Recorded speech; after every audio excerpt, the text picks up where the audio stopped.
محاضرة كان بقول لهم استجان باسي introduction ما كده ما نايموا زعمش كده introduction mathematical tools of quantum mechanics شو باسي لا تذكر mathematical tools يعني أو أبرز بالكارياني أما بكاري وكباس ما كلمة برايا مثلا كلمة هم سنوانا بيدوتيت tools يعني mathematical tools of quantum mechanics هربا باسي دو space إيش معك يتلاقى Euclidean space Euclidean space is a real number space وأولا real number تدا يعني complex number تدا نيا Euclidean space و dimension كان يشتيها finite يعني دياري كراو مثلا لو أنا سي wave function تدا لا نفس wave function لو أنا سي real number تدا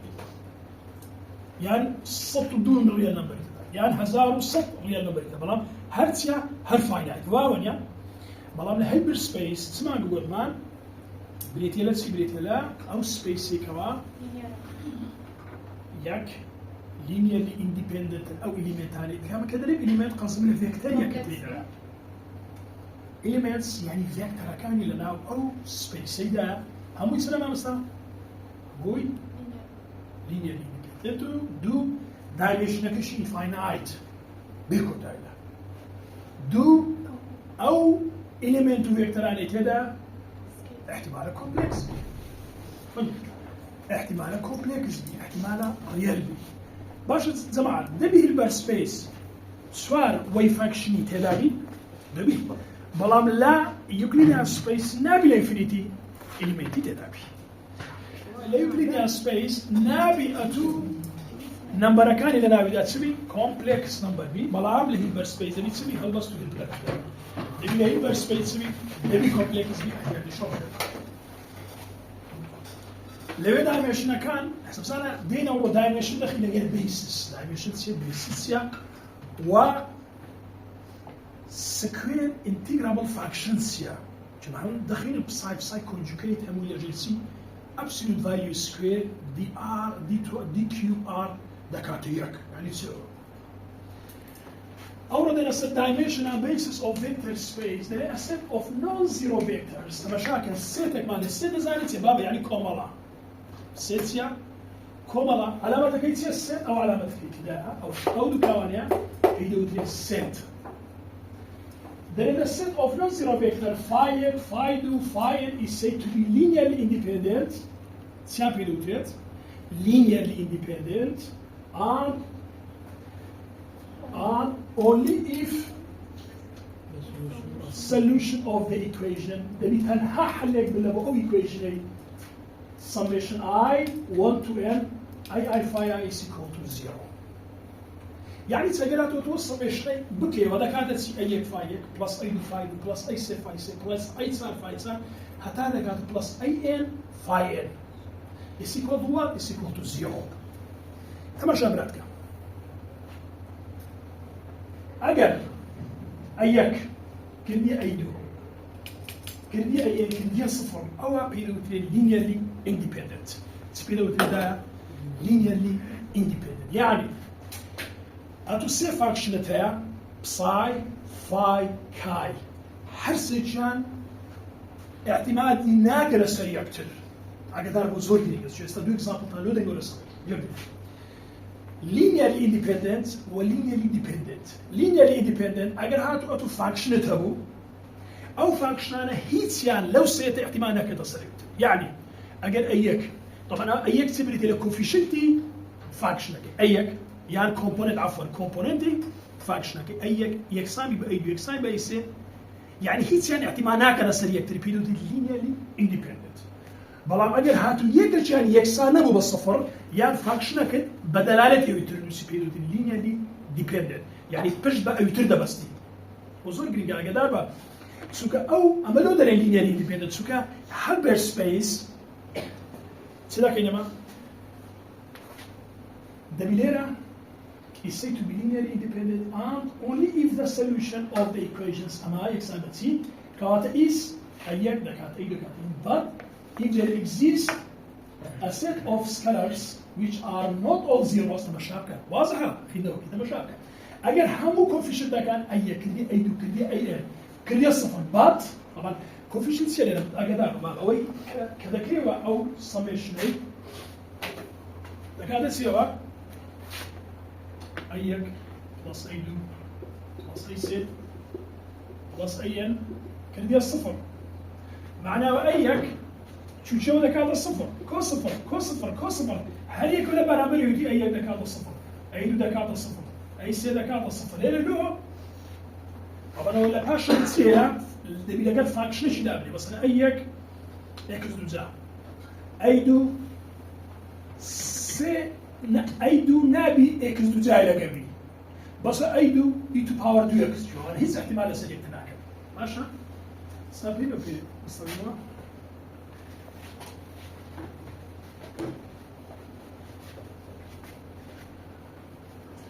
كواتا but if there exists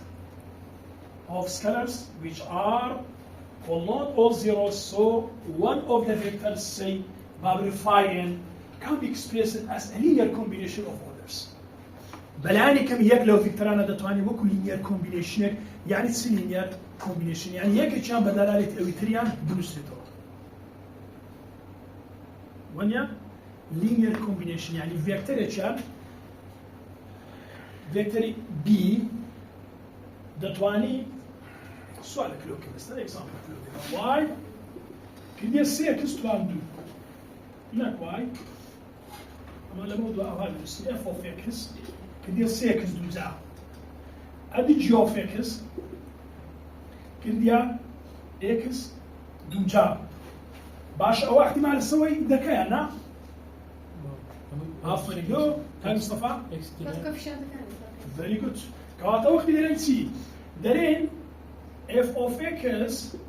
ويكسانه بالجي اوف اكس برام سن اول زاراني سيكا كوات f of x ذكرت سي جي اوف اكس كوات او احتمال اسري بدك او بيدت linearly dependent والله ما قد هيس علاقات بقدر ابو او اختي كوف دتواني بلا كوفيشنت هل يكجي راسيكو زيرو يانش يهيس يعني احتمال اسري بتريانا كبيدو linearly dependent برام كواتا There are a set of non-zero vectors phi 2 هذا قاعد phi is said to be linearly independent. زمعت كنجي أنا بيادو linearly independent. أجر هاتو همو coefficient تكان يان component تكاني أيك يكسر بأيدو يكسر بأيس هموش ما تصير بس دوم صار طالو دينو ده وجدي. بلا ما قد هيت يعني احتمال ناقد أصلا بتلاقي بيدو linearly independent. هذا A set of non-zero vector phi 2 phi n is said to be linearly independent. احتمال ده كان سريع أكثر. If أو لبي يمكن نزانه والباقي يكشف كده كده هوي. If an أمن هالساعات كوي تدخل موا نبي لو only if نبي. If an only if تنها رجع كيسي ما بستا. ساوي تالو fx وg etc. سابو نيستا. شو كمان fx وg etc.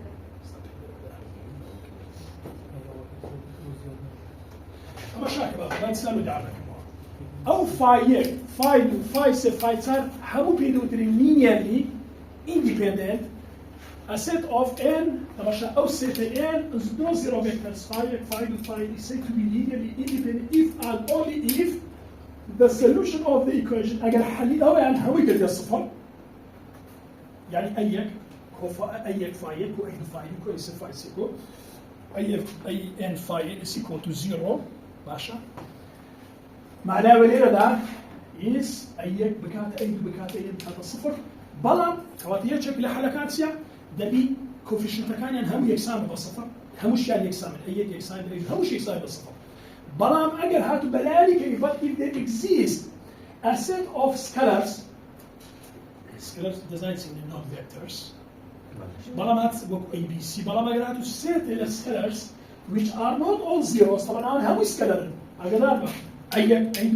هم سكالر أجر هاتو يجيك لو أنا not all zero يعني أي كردي أي دو كردي أي سي كردي زيرو بلا ما يكساني بأيتها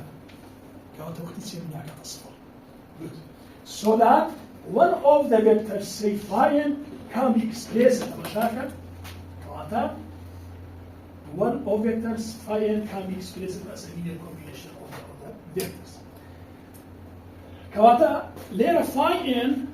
اگر هاتو السميشن مع البود انا phi n كانت سي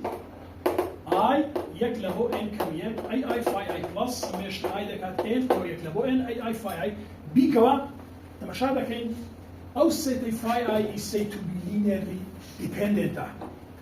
لو linearly dependent زعما عادي صار شيء ثاني او سلايد اللي على كاتبه يصير دريبو سيتا كتيلا فيكتورز phi ايك فايك ايدو فايدو اي سي فاي سي اي صار فاي صار تمشى دكين كأما linear combination يا لو دكين يعني مثلا linear combination تمشى دكين هنا هيز يعني احتمال ناكا تصلويتر كوات هم كوفيشنت كان ايك يكسانو بايد يكسانو يكسانو بتصن بابا زيرو بلا ما قال هاتو يجي لو كوفيشنت كان نوت ايكوال تو زيرو معناه يجي لو فانكشن كان احتمال ناكا تصلويتر تمشى بك است اوي بكو او سميشن بكو تسير است phi n ما بين phi c phi c دكاتة سي زمعت أو دكاتة أيك phi كو سي كو أو دكاتة سن حتى تساري دروا دكاتة أي تسار phi تسار تمشى لك أو دوانا أو دكتور كوي هندوشان يعني دتواني كرشان بدلالة أيوتريان بنوسيدوا وليا بلام للينير اندبندنت ناتواني يكرشان بدلالة أيوتريان بنوسيدوا واضح يا أنا التشاملو أما داي أما إليمنتا كان هيلبرت سبيس الله ما ينسى لينير اندبندنت مش مامويا بريمون سالتا لينير فنو بس بسيارك ما استوزاني مع الاندبندنت واندبندنسيا بس معناها فيزيائية معناها فيزيائية يعني أقدر فانكشنك تبي فاي نبس رابع فانكشنك دي معناها فيزيائية أتو فاي لغير بساي تسي وردقي براكيت وردقي أقل هر دوش على السريع بدري ستون بن يكسر زمان كده كانت الصفر كانت احتمال دي للسريع بترديها أو وقت بيجي أورثوغونال خذ واحد أخير أورثوغونال سيا في فانكشن كان للسريع بدري عمودا كانت احتمال دي للسريع كان good distribution لنا yes نتواني قياس كان يانا أو معناه فيزيائية ولازم أغلب يواني كدرسان ماثماتيكس كي بازر كده كوانتم ميكانيكس هم زوجين جوش بيتنا دري أو أورثوغونال أو normalization سيا يعني تولو سبيس هنا كانتجرالي وردقي هامو بارتيكلا كان نازل ليشيا زيكي إلكترون ليشيا نازل بيها نازل بيها زيكي probability وردقي أنا مش فندري لا no integrable square integrable fractions good كواتا أو وقت سمعت أو سيتي السيت فاي اي قصد سي فاي اي أو سيتي بتاخد نيوتن بالنسبة حتى كده فاي بلس فاي فتاة قاعدة infinity is said to be linearly dependent. Esta zani darwani chip siyari helera يكون سينس سلايدر شيء ده زاني linearly dependent وindependent أنا دار من استفادة اللي هذا كله درسي الجبر أو وش تاني ونيا درس إشكال أو يدخلين شو السؤال هي باب السؤال كا بس يسأل سلايد إشكال سمع الجبر أما لكن يهمني على وجه دبر الأخير وجه دبر الأخير أما كتير كي أما إيش هذا خينم أورو كنت هذا كم حفتي ده بدنا نسمي ديراك نوتيشن شو أواني وش درين قوة كوانتم ميكانيكس هايزنبرغ شرودنجر بول ديراكا أوانا درسيه كله أوانا إيش كان كده بول ديراك زلامة شيء بريطاني هايزنبرغ زلامة شو المعنى هذه شرودنجر نفسه سبحان الله الشيء ده أوانا بزانا تطوري عم بيش كده إيه مش ما شاء الله هم تان بيك وأنا بيجناح بس ببلاد كده يس دكتور أو ديراكنا وكريليتي من الكوانتم مسطرة ما خيل الكرسيك وطبعا أو ريلاتيفيتي كي بيو بس أو قوة كي داعي كشتري دانغو سي دانغو all quantum mechanics بس ديراك ديا relativistic quantum mechanics ما اسمع كده good إسا ثاني تام بافر إسا موضوع عج خوش ده بافر إسا dimension سمع dimensions يا dimension the dimension of a vector space is given by the maximum number of linearly independent. Understand me? What the dimensions? Yeah. Dimension of a vector space. أما تزاني vector space ما مثلا vector space أو space هيك vectory تدا. وأنا تدا ذاك أجار vectory تدا very good. كواتا the dimension of vector space. Yeah, the dimension of vector space is given by the maximum Zortrin maximum number of linearly independent vectors the space can have. كوات أو space تل linearly independent تدا ما مستجن أو تسي بيدوترين dimension. بيدوترين questions أو سؤال شو امتحان. Define the following quantum terms. What means of dimension? كاي سألك الدنيا؟ مصطفى. What means of dimension كاي مصطفى؟ بخلوا له بخلوا. The dimension of a vector space is given by the maximum number of linearly independent vectors the space can have. والسؤال كلام بسيط يعني قلت دكتور لو linearly مهمة كواتا قال linearly independent نبي أما dimension حساب ناكل لبوي حساب ناكل dimension. Good. كواتا the maximum number of linearly independent which that space can have is called dimension. Speed with dimension. Good. For instance يعني هو نموذج على سبيل المثال for instance if the maximum number of linearly independent vectors as space has is n كواتا سيتاكي كده next set مشاركة تبي phi plus phi 2 plus phi 6 plus هذا قاعد كم دري ما مستر phi n كواتا maximum number of dimensions سندا n dimension here سندي هي good أقدر أتصارع بنوسم phi phi 2 phi 6 سن dimension هي سي dimension ميرا بان أجبرهم بيه phi 2 هذا قاعد phi بيست سن dimension هي بيست dimension هي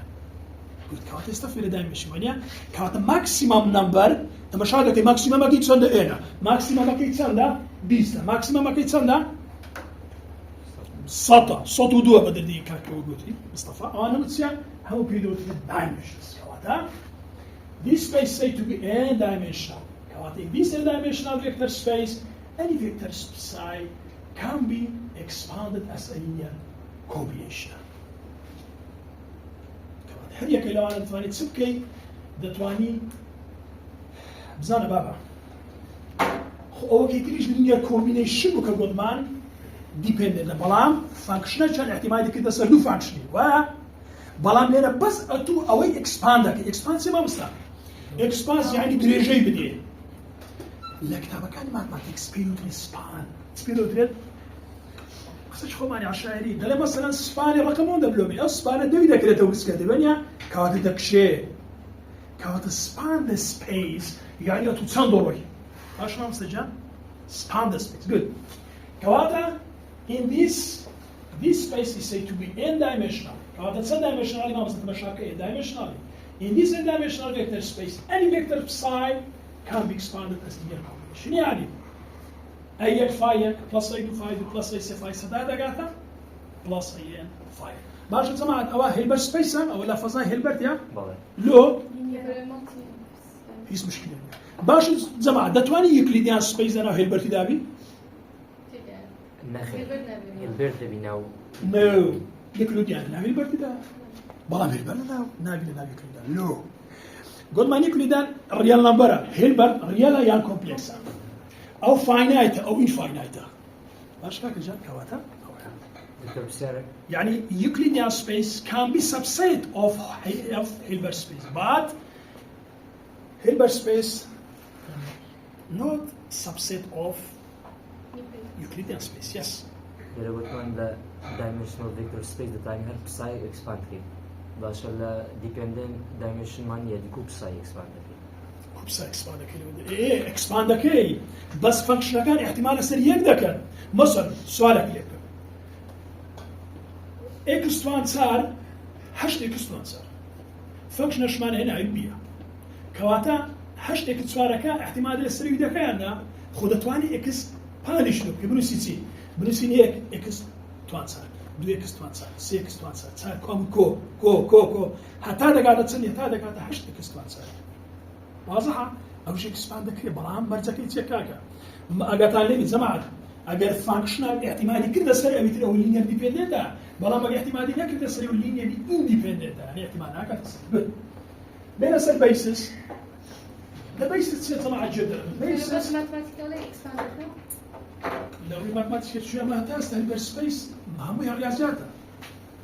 كده زاني سبيس يقول ما سبيس هو سبيس شوينيا بري او اريا كايفنت له احتماله باوندليس بي يعني محدود نبي انفينيتي بي كاوبجكت تدا يا سابي كان كانش اللي بدري زي بزيد ولا كان ما مستوى هو لا ماثماتكس ودري هذه لا فيزيكس عين دتواني بالإس boundless space that object can be ونيا object كان تدا و events كان of course events كوات event كان اللي يروح ده بيدو تريس أو بيدو تريس space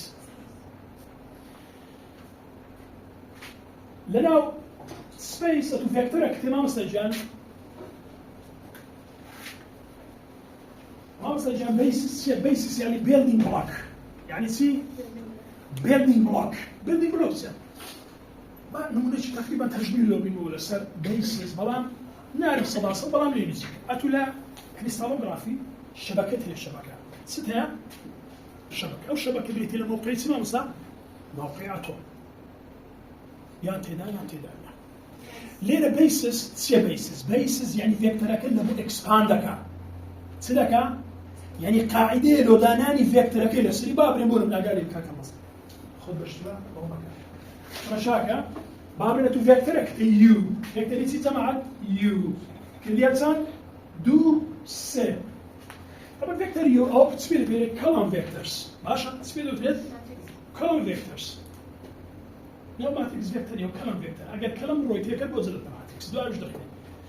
لا كولوم فيكتور يتمعك كده تواني بشي البيسز لو بنستو بيسز Esta basis e da cada si, da cada u, da cada du zaran يكو صفر كو سي زاران صفر يك أو دوانا بياندوتي basis of vector u أو تسناوي basis of vector u يعني أو basis هي وكو building block يعني simplest form ها simplest form يعني بس simple tree يعني building block أتولس أو أساس أوي أتو vector أكيد على ريشي building block لو زمان تما شاكل أولا قاعد سي دو زاران يك كو سيز أنا أصبح لو تمشي رياضيا بس لو تزيد أو بيسس أو ها جدرا بيسسي إياك لما سيد عم يشي كودا بسيطة إياك يعني بيسس دكاتة سياك صفر فارزة يدو دكاتة سي very good صفر إياك صفر هذه سي صفر أو بيدوتي بيسس يعني building block لابد أن نفكر كده سي باش ما مستجان أو زمان هيلبر سبيس التفاصيل نعلم ما تسمع باسكت الانترودكشن دي لما أبستراكت هيلبر سبيس بس در البراك كيتا تسيا جبرا تسيا بريتلا دو فيكتورز هذه كيتس بريتلا ستين فيكتورز أو داخل إن شاء الله حصل دافي لما شابكين أجر فيكتورك ما هو زمعت استوى دكاتة سدود زاران يك كوسيل زاران صفر دكاتة سنوات دكاتة سن أديوا دو زاران صفر كو سيل زاران يك عافية دو سيل أو كيلو دي بيسس أو بيسس يا ماما استجان هو لينيري شو تدخلني بلا ما فيزياء كتير أنا مش معنى فيزياء كأنا من بروفش بيعتلو نايموا يا ثيرم عادي زماعة mathematics سبلا ويش كوانتميتيا basis then the basis of a vector space consists of a set of maximum possible numbers لو أنا زماعة أو past maximum number لو أنا أو حتى infinity بروا أجر حتى infinity بروا كلام فيكتور كتا تسندي بروا very good حتى infinity بروا لو إيه تمشى كده بس تعرفي فيكتور كده بس 5 The basis of a vector space consists of a set that one of x set. Ek, farize idu, farize ise, farize itar, farize ipet, hatta da gat infinity. شلون جماعة يعني دەتوانێت ئەو ئەکسپاندی لێ بکەین گۆڵمان یو ئەگەر یو بکاتە 2 3 و 4 ئەو وەختی دەبی بەیسەکانە هاو بنووسێتەوە ئەگەر کردی ئینفینیتی 2 3 4 هەتا دەگاتە چەندی جەماعەت یو بکاتە 2 3 هەتا دەکردی ئینفینیتی با بێنە زۆر ئەو وەختی بە هەمان شێوە بەیسەکان 1 0 2 0 3 ئەوجە 0 هەتا دەگاتە There, the basis of a vector space consists of a set of maximum possible numbers of linearly independent. Linearly independent. استعانة كسيان احتمال سلوكنا حريكو وش بدنا مباطك الأخوي. However, the basis of a vector space consists of a set of the maximum possible. The basis of the vector space consists.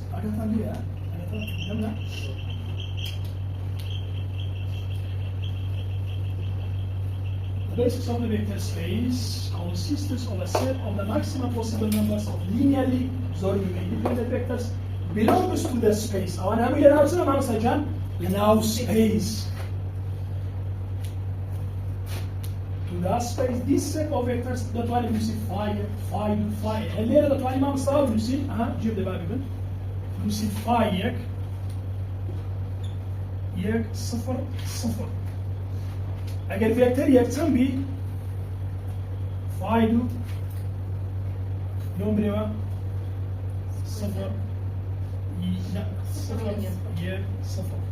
فای 3 0 0 اسنا کود توانی وی بنوسی و دکات فای او که اسپانیا فایدو فای 3 وشوه که توانی بوش کلیش بنوسی لوه اگر بالکتاب زیتلی تلیما بیتو فولی لینیر الجبرا لو تفاصيل كده بس بدري فاي ساعتنا vector basis and yeah basis of the vectors the set of vectors فاي to be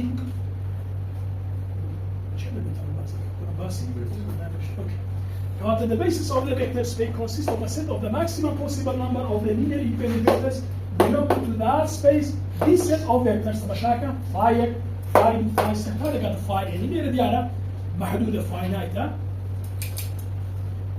Why the vectors phi are called the base vector. Esta أو سيتا كي vector يتمشاك دايا أو كلمة زور عن كتير لأنك الكتابة كان the basis the base لو جواز السير basis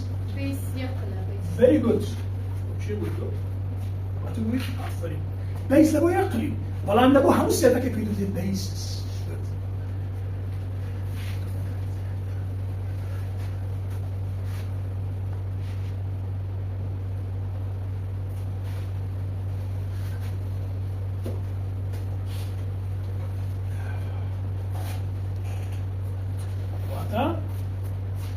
مشاكل ده the set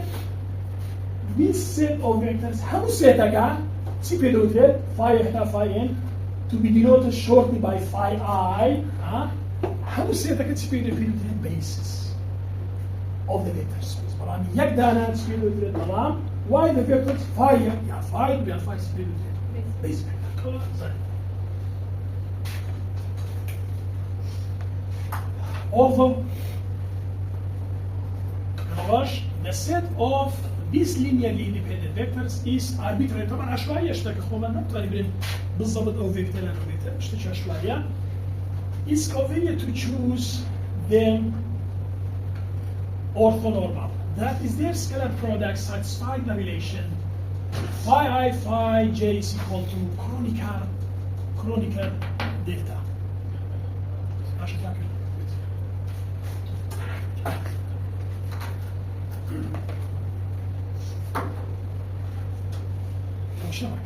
ما linear independent نتواني تسبقي لمن نتواني يسري يستوي إن شاء الله يعني احتمالات هذا السريع أكثر ما دام احتمالات هذا السريع تسلك إلى الجبل although the set of this linearly إذا أقدر نزور جرينجو كريتا although the set of this linearly independent vectors is arbitrary arbitrary or not is arbitrary and it's convenient to choose them orthonormal يعني هل دوك لو فيكترانا هەری دەبژێت ئۆرتۆنۆرمال چیە مامۆستا دوو مواصفات ئۆرتۆنۆرمال ئەگەر هاتوو دوو فاکشنەکە لێکدا ئەنجامەکە کردێت سفر ئەو پێی دەوترێت ئۆرتۆنۆرمال ئەگەر سکەلەر پرۆدەکتی دوو وای فاکشن لێکدا کردەیەک ئەو پێی دەوترێت نۆرماڵایزت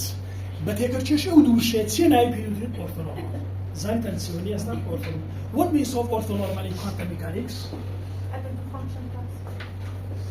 The orthonormal can be also, as you Mihraban say, can you mathematically express it as canonical delta?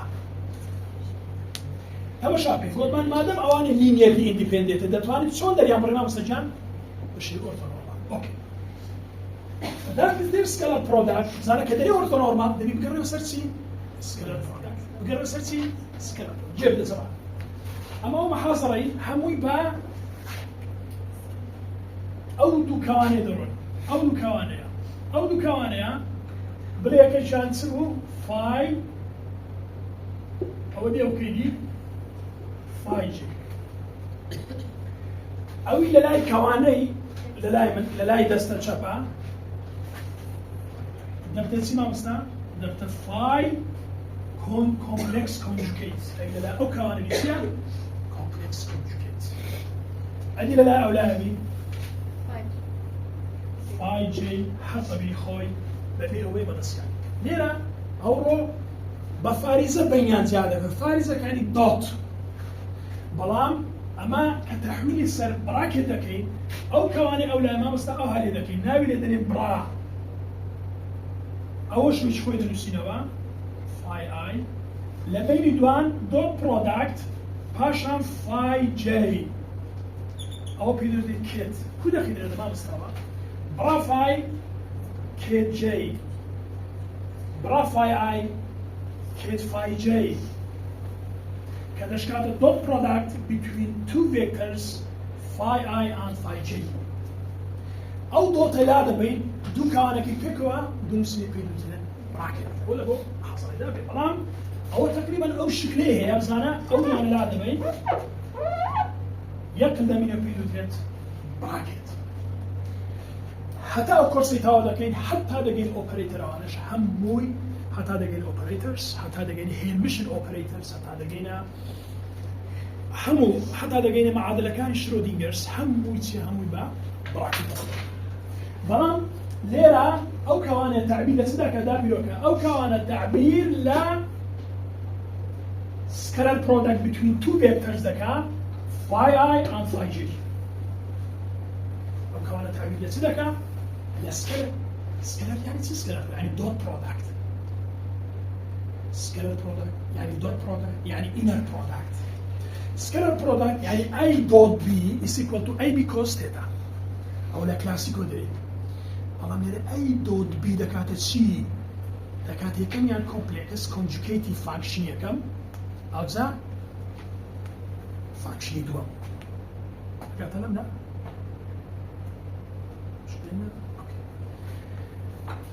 Kawata, although the set of these linearly independent vectors is arbitrary, madem arbitrary yani فرض مثلا ليرا phi I, phi j arbitrary functional يكشنا يوآيا أو كدينامي j. Kawata, their scalar products satisfy the relation. Scalar products يمام صدقا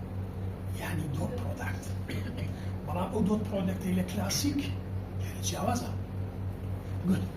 معناه ويا لموضوع scalar product أو هاي تعبير ده كمان مستجاب. scalar product تعبير كي شلون ده كم؟ با كوانية كم؟ phi I فارزة phi j. شو ده زاني زارش كوانية كم لو كاتو كاتا phi conjugate phi. زوجته كده كاتا phi I complex conjugate. لدين فاي جي سوري كواتا دكاتا سيبا دكاتا كرونيكار دلتا اي جي او تشبيه دو تريد دوان هذا مثل ده باشا كرونيكار العالمة كبنا يخوي كده رياضيات كرونيكار دلتا كرونيكال دلتا كواتا their scalar product their scalar product between phi I and phi j is equal to delta ij patient rotated chronical delta كواتا we call that هستا chronical delta تدري then we call that delta ij دكاتا يك كاتك اي بكاتا جي انا كاتا زيرو otherwise لو جد زمان استعملوا نسين فاي اي فاي جي حاضر ورا قدار من فرق شوية من لسه براكيت بلان اوروبا بارنثس بو دكان الكترونية بارنثس ام دكانية ابي لاي كوانكي او لاي كلو يجمي لدى استتسام بالضبط كومبلكس كونجوكيتي زورمي ما قدار بو جسم بسياري يسألوا لكن بلان او بري باشي فارزة كي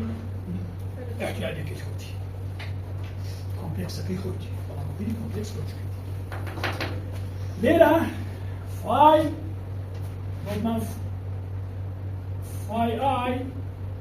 فاي جي كانت اسمها مستوى Phi I complex conjugate. كانت دلتا اي جي if I بكات جي معناه فاي اي عفوا فاي اي دوت فاي اي لكاتا سي لكاتا يعني زيرو phi I squared كاتا ودلتا سي دلتا probability finding the particles كاتا معناه فيزيائية لكاتا سي ليرا لكاتا يك هاتوا بدك كاملين لور بقرين قابلين للصفر لبو لا ناقص انفينيتي لبو بلس انفينيتي دي قابلين توان سي ار او لكاتا يك حرفان شلك زاراني كومبلكسي خوي كراوة او احتمالية تواجد بارتيكل كالصدر صدى بلا من الانفينيتي لبو ناقص انفينيتي ناقص انفينيتي لبو موجب انفينيتي يعني لا all space لا all dimensional space لكن particle كده بلا ناقص انفينيتي لك ايش زي كده شيء او بيدو probability of density أبي probability شديدة هنا ماكس بورنا أو زمان ما شاء الله يخلط ماكس بورن خديتها وزان الأتومية بور ماكس بورن بورن يا بور ماكس بورن يتما هذا في عندك بور ماكس بورن أما شاكل يلا ماكس بورن نعم أو نيلز بورن لما شاكل يلا كواتا أو ماينس انفينيتي تو انفينيتي كرونيكال دلتا وين اي is equal to j يعني تسمع مست اي equal to j جماعات زول سرخوا عبرون زول به باش درون معناتي اي دكات جي يعني هردوك فانكشنكا كومبلي هردو كان يك فانكشن بلا اوتريان كومبلكس او ديك يعني كما مستجنجي يعني اگر هاتو فاي بكات اي كوب اي بي ادي فاي كونجوكيت دكات اي كم اي بي زاراني كان ساي كونجوكيت فاي دكات اي دوزا كوبي دوزا كاتا وريال هنا ريال بارتس ريال بارت فرق يصير لك الايماجينري بارت زعما Imaginary كأي. فيزياء ماثماتيكال طبعا جو إيش تماما يعني خيال جو كنيه يعني ديارني يعني ولا نخير بارتلاري لما بتسام نابي المزبور جزء خالي من عايشه هاي قدرين با imaginary part good كواتا ليرة دا أوي قسمة دلتا دا كانت سيما مثلا دلتا كرونيكال دلتا I J is equal to 1 if I is equal to J while يعني otherwise بلا بخلاف دا كانت الصفر يو دا كانت الصفر لمن دا مش عادك ناقصة انفينيتي لبو انفينيتي if عين باوي وكذا